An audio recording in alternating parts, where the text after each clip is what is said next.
Welcome back to another interview. This is Corey here, alumni of the Student Radio Association, and I am delighted to announce my next interview guest. She is a lead singer of a band that I don't think needs any introduction, but just in case you do not know them, they are known as Telenova. They are based in Australia but have a huge UK fan base. They are embarking on an Australia and Europe tour later this year, and their album, The Warning, is coming out 7 days from now. I'm joined by the lead singer, Angie. Angie, how are you? I am good, thank you. How are you? I'm very well. So obviously you're in Australia, so it must be nighttime for you. Had a busy day. Yes, very busy day. I guess with the album coming out soon, there's all sorts of things happening. There's photo shoots and for magazine covers and all sorts of glamorous fun things. And just busy behind the scenes things that are really boring. So yeah, I've got this really unflattering light on because the sun has gone down.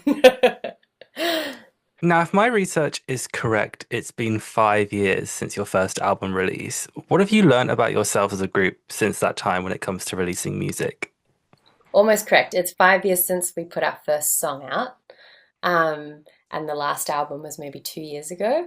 And we did a couple of EPs between then. So, yeah, I mean, a lot has happened. We've put a bunch of music out. When we put the first song out back in 2021, I think it was, we barely knew each other. We had just met at a songwriting camp and really connected sort of creatively, but we were strangers, really. We weren't, we didn't go to music school together. We weren't neighbors. And so the band and our friendship kind of began at the same time in parallel. So, yeah, I'd say a lot has changed. And I think that's really reflected in the music. We've sort of been, I think, forced into a bit of vulnerability. I think the friendship had been quite accelerated by being on tour a lot with our past records and all the highs and lows that that brings. And you sort of just see everyone as they are because you're in each other's space like 24/7. So I think between the first song and our second album, The Warning, I think we know each other a lot better as bandmates, and that comes out in the music and of what the album's about. It sounds like it's been a really positive experience with the band helping nurture your friendships as well. You hear a lot in the media, a lot of gossip about various bands, regardless of genre, where, the band can sometimes meddle with the friendships, but it seems like it's been a really positive thing that the fact it's grown at the same time, which is really, really nice to hear. Yeah, it could have gone either way. I mean, I think sometimes you grow closer because you've gone through something difficult together. So I think there was a bit of a fork in the road where we either could have yeah, could have broken up as a band, or we could have come out stronger the other end. And thank goodness it was the latter. And in terms of dynamic, you are the lead vocalist, but are you also the songwriter as well, or do you all kind of co-write, or who kind of takes the reins when it comes to the lyric conception? Yeah, we write collaboratively actually, which I think is what drew us all to each other in the first place, is that we really fill each other's, we all sort of play a role. It's like we're like perfect puzzle pieces of the same puzzle, I guess. I'm kind of lead, well, shared actually, lyricist and but lead vocal melody. Josh and I write the lyrics together. Josh, who plays bass in the live band, is kind of the chord genius. He brings a lot of musicality and complexity and sophistication to the music that is a bit beyond my natural skill set. And then Ed is, yeah, he's sort of like, we say he's like the cool one in the band.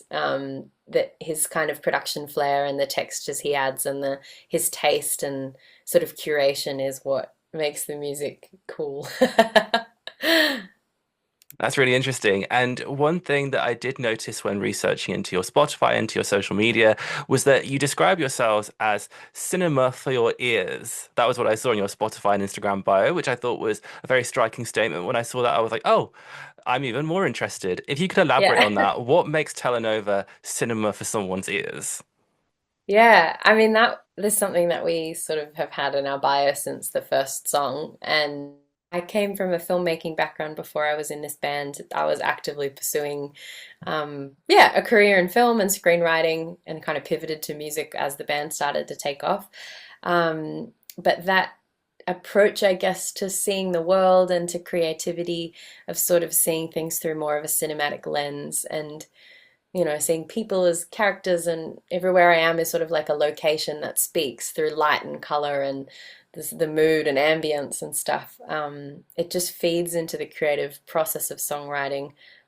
I like to write quite visually and really imagine a scene when I'm writing a song. And on the first day we met, we did really bond over sort of being drawn to string sections, and with synths at the time, we didn't have a string section on hand, but and kind of cinematic score music. It was something yeah, we'd throw that word around like, oh, this sounds really cinematic, like, oh, I like that.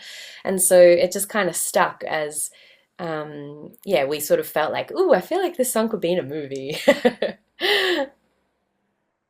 And I was because I'd heard I'd seen from the research that I'd done that you were from a film background as well. I am a film graduate, so I'm relating to you on that one. You co-directed one of your music videos, or maybe more, but In the Name of Your Love, you were the co-director for that music video, weren't you? Yeah, that's right. Yeah, I've co-directed on this album. I decided to co-direct just to have. I mean, I still co-directed, but I just needed one step of removal from the videos. But then, yeah, all the videos before that, I did direct and always have a lot of involvement in the creative direction. I'm usually heading that. But it was awesome with this album, we really felt like I wanted to see what other people saw in the music and heard, and what that brought to our visual world, as opposed to sort of being the one that orchestrated all of that. So yeah, it was fun. It was fun to co-direct. It was a great experience. I like seeing how other people direct, and every director's different. And learning from each other as well. That's really interesting, and kind of learning how external directors that you bring in direct and how you can learn from them. It's all one big learning Absolutely. process, which is really cool. Um, In the Name of Your Love, let's elaborate on that track. It sounds absolutely beautiful. You co-directed the music video. Tell me a little bit more about where the inspiration for that track stems from and more about it. Yeah. That's actually it's funny because I think on the album it probably sounds the most simple, maybe like the most accessible, but it's probably one of the songs that has the most layered meanings. How do we? I think the music of that song maybe came together at a different time to the lyrics. I can't quite remember. But the lyrics is the part I can remember because that was the more emotional part, I guess. And we've kind of touched on it a little bit, but yeah, we were going through quite a dark period as a band when we were writing this album. Yeah, there were like struggles with addiction and kind of relapsing into that, with some of us in the band, with one of us in the band, and just being close friends and being so in each other's lives and walking through that together. That journey was, yeah, kind of that thing that really brought us together closer, but also really challenged the friendships and the band. Um, and that song was really written. The lyrics were written in the heart of that time, and I guess as a sort of alternative to some of the choices that it was Josh, he doesn't mind me saying, had sort of been making. I sort of paint this picture of like, he'd swing between one weekend being on like this 3-day bender, and then we get to the studio on a Tuesday morning or something and just have no idea what kind of state he was in, to like every second weekend I'd invite him to church. Just be like, come sit in a quiet space, listen to some beautiful music, maybe you'll have a spiritual experience.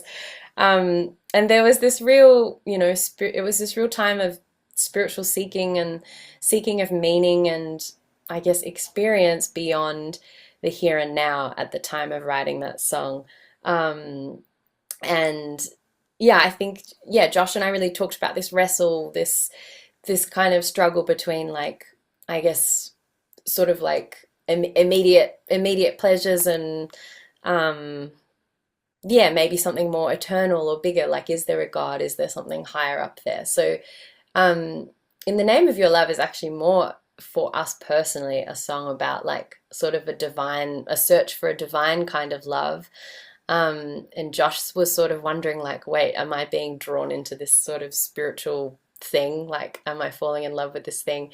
But at the same time, I'm really angry at heaven or angry at, whatever is up out there, because they see a lot of pain and suffering in the world and a lot of pain and suffering in his own life. And, as I do as well, and kind of coming to terms with that.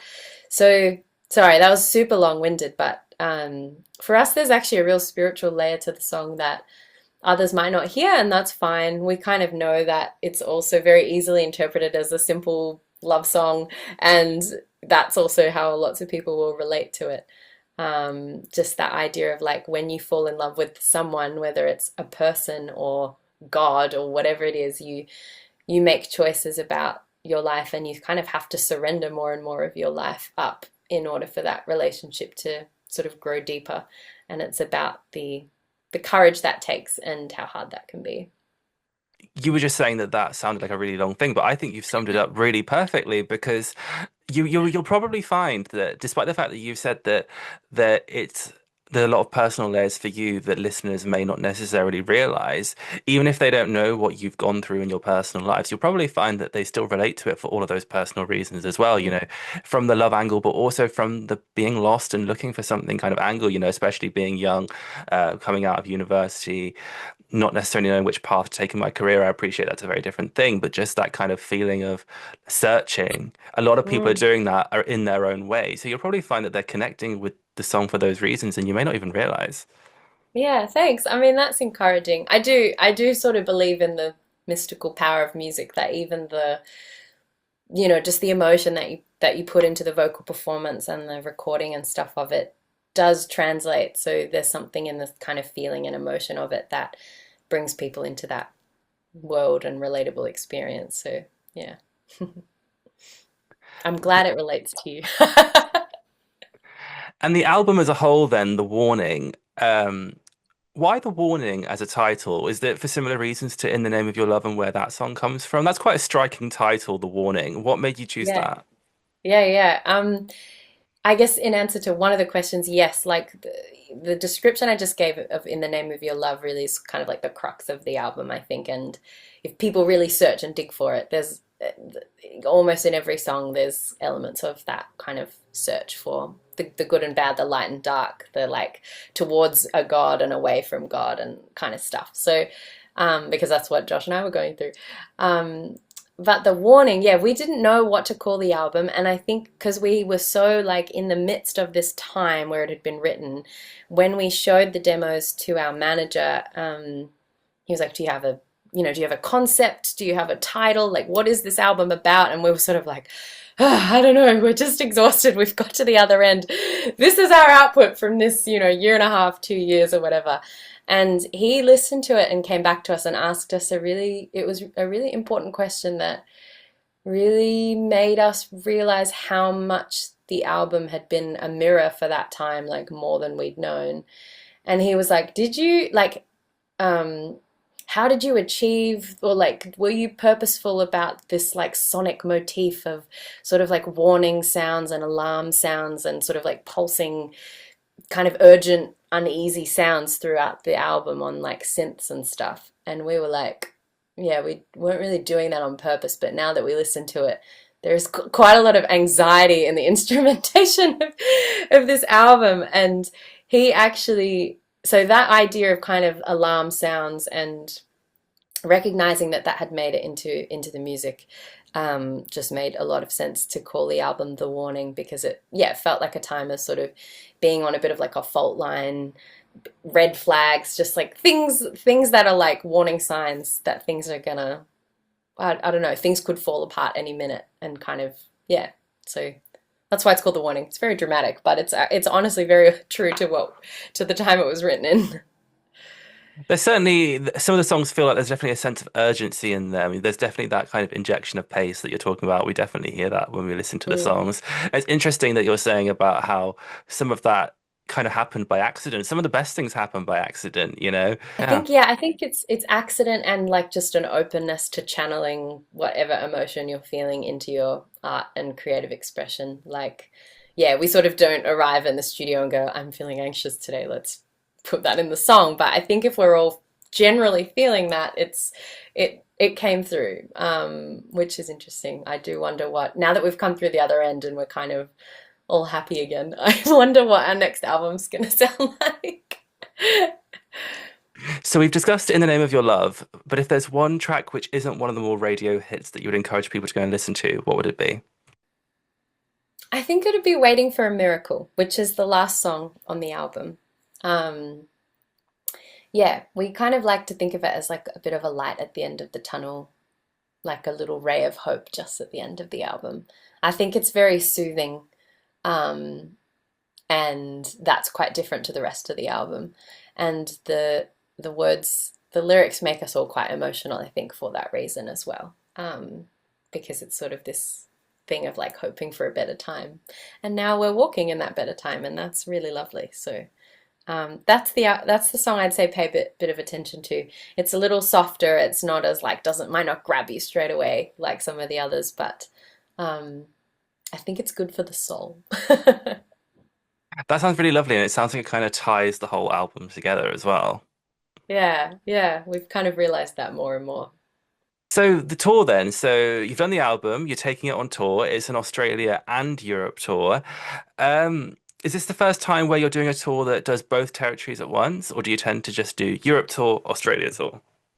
That's a good question. I think last time, I think with Time as a Flower, we did both, but it was just a little bit more spaced out. So I do like that we start off in Australia, get all trained up, get ready, get our stamina up, and then go on this crazy UK Europe trip where we're playing shows almost every night. We'll be ready by the time we come. I saw on the venue list that you're playing at the Deaf Institute in Manchester, which I've been to. It's an amazing venue. Do you find that you prefer the smaller, intimate venues? Because when I went to see Nathan Sykes at the Deaf Institute, it was a lot smaller than I was expecting it to be, but it Mm. really worked in terms of acoustics. Do you tend to aim for that kind of smaller stage to get those acoustics right? Yeah, I think for us it's having both, and I think you kind of grow with your audience. Like our hometown Melbourne is where we've done the most shows ever. So that's going to be our biggest show on this tour. It sort of feels like you work your way up and earn that experience. And what I love about coming to Europe and the UK is that we do tend to play these much smaller venues, and it really differs night to night. Like sometimes it's packed out, sometimes it's three quarters full, sometimes it's maybe half as full, but it all just creates this shift in the kind of intimacy or the relaxed nature of a show, and I really like that. Some of our favorite shows have been tiny shows, but the energy in the room was so like palpable and everyone was feeding off each other that that level of connection was just really special. So yeah, there's good in both, but of course it's really exciting to play big venues when you can,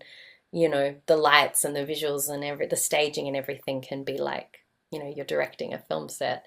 But I like both, and I'm glad we're at a point in our career where we have both, I guess. Are there any cities on the tour that you've never done before? I know that you've done Manchester before. Yeah. Are there any cities that are like brand new and you're excited to visit for the first time? Yeah, well, Amsterdam and Prague, it'll be the first time that we've played live there. Not the first time I visited, but I'm like Prague. I'm obsessed with Prague. So I think I actually said to my manager, like, I really want to play in Prague. Is there a way we can make that work? And then an opportunity came up, so that's great. We're playing four cities in Germany, so one of them's probably new. But yeah, Prague, I'm very excited about. I'm obsessed with that with that place. So it's all really exciting stuff. Your tour and your new album all sounds absolutely brilliant. The tour sounds super exciting. But I have one last question for you, which will link to your film background. Yeah. If you, as a band, could make your album a film soundtrack for any movie, it can be an upcoming movie, it can be a movie from all the way back in the day. Which movie do you think your album, The Warning, suits as like a soundtrack? Mm, that's such a good question. We always thought that like Bit Crush would be awesome on The Matrix. And we were like, that's the Matrix song. Um, I mean, I think The Matrix would be pretty sick because it's like got that kind of like anxious, panicky city, end of the world vibe, but then it's also quite otherworldly. The other film I thought of was Run Lola Run. I realized that a lot of our music videos are just me running in this campaign. So It's good for the I feel Fitbit like step count. It's good it's good. yeah, It's good to keep the yeah. exercise up. And the red hair as well. I think Run Lola Run or The Matrix would be two films that this album would soundtrack. Those sounds like great choices. You know what? I think we should petition. I think we should write Yeah, to the director of The Matrix. Or, yeah, it's time to redo it. let's get an online petition, guys. If you're watching this interview, I'm going to send out a petition. You're going to sign it to get Telenova on the next Matrix film. How about that? See what we can do. So, if you are around later in this year, and if you're going to be in Greece, if you are in Australia right now, or if you have any desire to visit London or Manchester for a concert, go and check out Telenova and their tour for The Warning because it's going to be great. Thank you so much for your time, Angie. Amazing. Thank you so much. It's been lovely to chat.